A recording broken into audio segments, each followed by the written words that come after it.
Imagine this. You're excited about a new friendship or a potential romantic partner. Everything seems to go smoothly, but over time, you notice certain behaviors that make you feel uneasy. Something just doesn't sit right. Have you ever found yourself questioning the sincerity of someone close to you or feeling like you're not being valued the way you should be? It's uncomfortable, isn't it?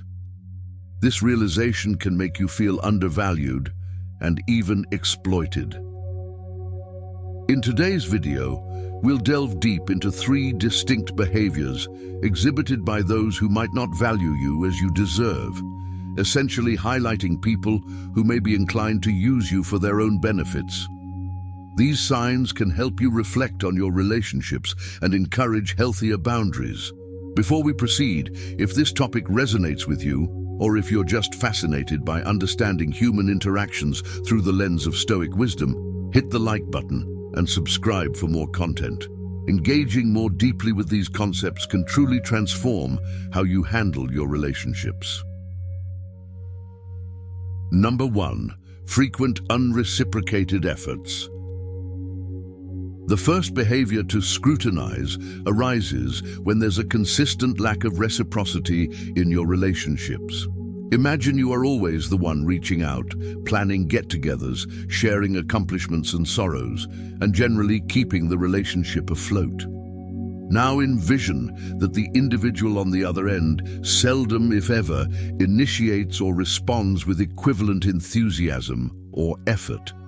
This imbalance often points to a disturbing truth, that the other person may not value the relationship as much as you do. From a Stoic perspective, the essence of any relationship should be based on mutual respect and effort.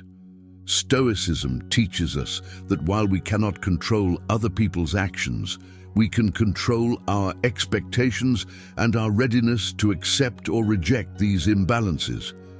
Marcus Aurelius wrote extensively about finding equanimity in the face of life's inconsistencies, an approach which can be highly useful here. He suggests that recognizing the lack of mutual effort is not merely an act of judgment, but a deeper understanding of the nature of the relationship. In practical terms, if you repeatedly find yourself as the primary driver of a relationship, it might be time to assess the value you're receiving from it. Are these efforts exhausting you more than they are enriching you? Stoicism doesn't counsel passive acceptance of such imbalances, but rather calls for a rational assessment of whether these relationships adhere to the values of equity and mutual benefit. This introspection could entail setting some experimental boundaries where you pull back on your efforts and observe whether the other party steps up. If they do, there may be hope yet for a balanced relationship. If not, it could be a sign that they're content with letting you do all the heavy lifting, indicating their comfort in a predominantly one-sided dynamic. Remember, the goal of recognizing these unreciprocated efforts isn't to cultivate a transactional nature in relationships, but to foster healthy, balanced connections that bring joy and growth to all involved parties. Just as a Stoic finds inner contentment not by altering the world to their liking, but by adjusting their perceptions and actions, you might find that lessening your efforts in overly demanding relationships opens up more space for relationships that are naturally reciprocal and rewarding. Number 2, lack of respect for your time and boundaries. Consider the second behavior, a distinct disregard for your personal time and boundaries.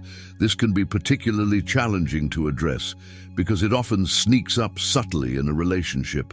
It might start with small requests or minor infringements on your time, which slowly balloon into expectations that, if not met, lead to conflicts or guilt trips. From a Stoic point of view, respect for personal boundaries is not just polite, it's a fundamental aspect of ethical interpersonal relationships. Stoicism teaches us about the importance of focusing on what we can control and letting go of what we cannot. In relationships, this means setting and enforcing personal boundaries that protect our well-being. Visualize a scenario where a friend or partner consistently expects you to be available at their convenience, disregards prior engagements, or pressures you to meet their needs despite knowing your schedule. Each time you give in to their demands, you reinforce their behavior while simultaneously diminishing your own autonomy. This form of interaction does not foster mutual respect, but rather a hierarchy of needs where yours are consistently placed below another's.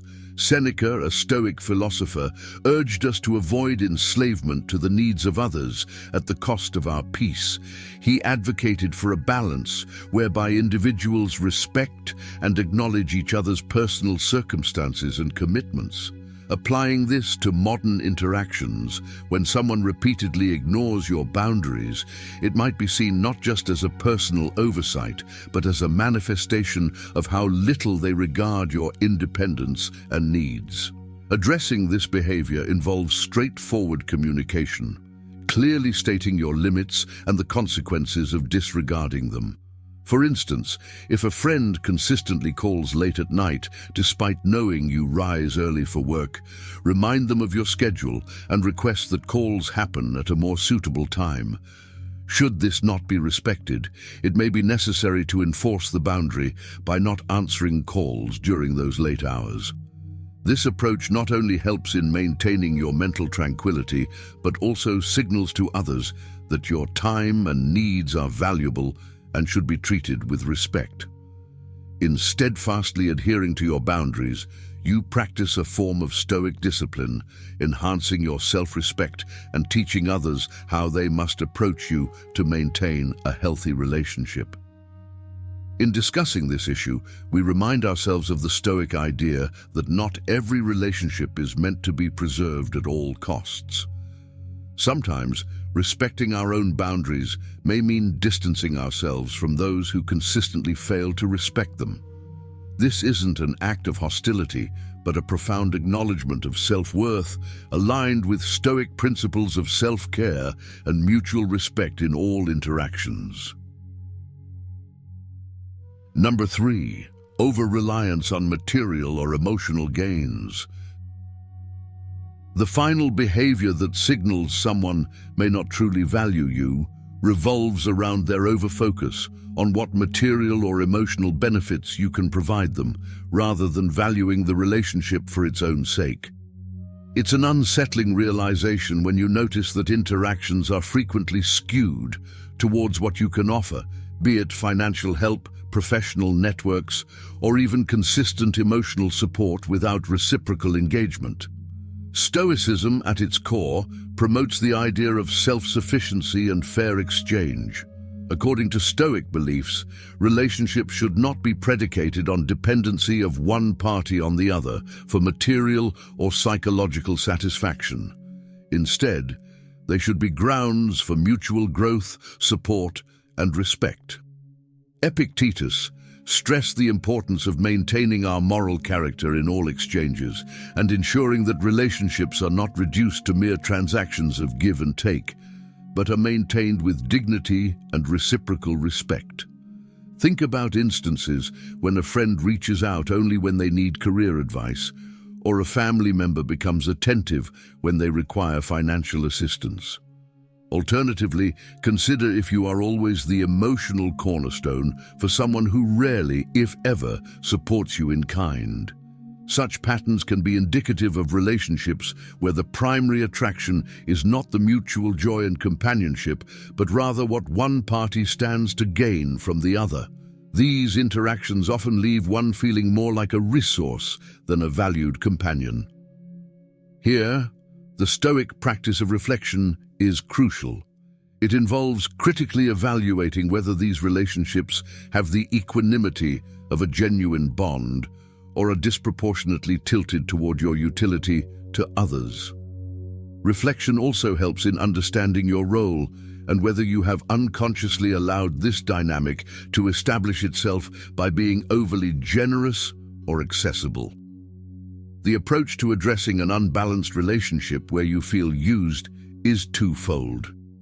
Firstly, consider communicating your concerns transparently with those involved. Honest dialogue can sometimes lead to a re-evaluation of the relationship dynamics and prompt more balanced interactions. Discuss how you feel about the nature of your exchanges and express your need for a more reciprocated interaction. Secondly, if after your efforts the pattern continues, Stoic wisdom would remind us of the virtue of discernment, knowing when it is time to withdraw from relationships that are fundamentally unbalanced and potentially exploitative. This is not about casting judgments, but rather making a reasoned decision for preserving one's peace of mind and respect. Withdrawal should be handled with grace and tact, reflecting Stoic ideals of not being disturbed by external affairs more than necessary and maintaining one's tranquility.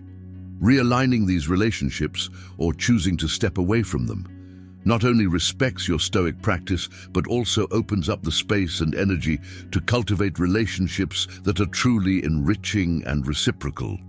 This shift is an empowering step towards not merely being valued, but feeling rightfully valued within your relationships.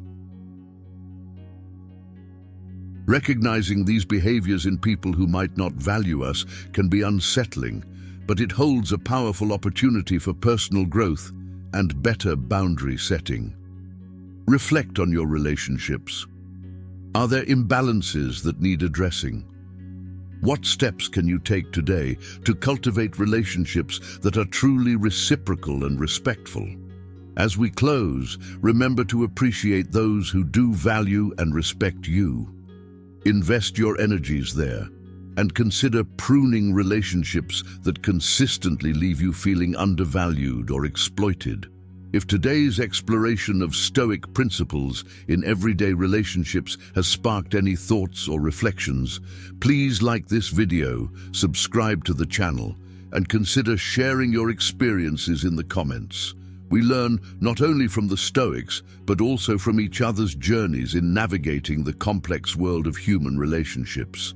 Thank you for watching, and I look forward to exploring more philosophical and practical topics with you. Stay wise and grounded, friends.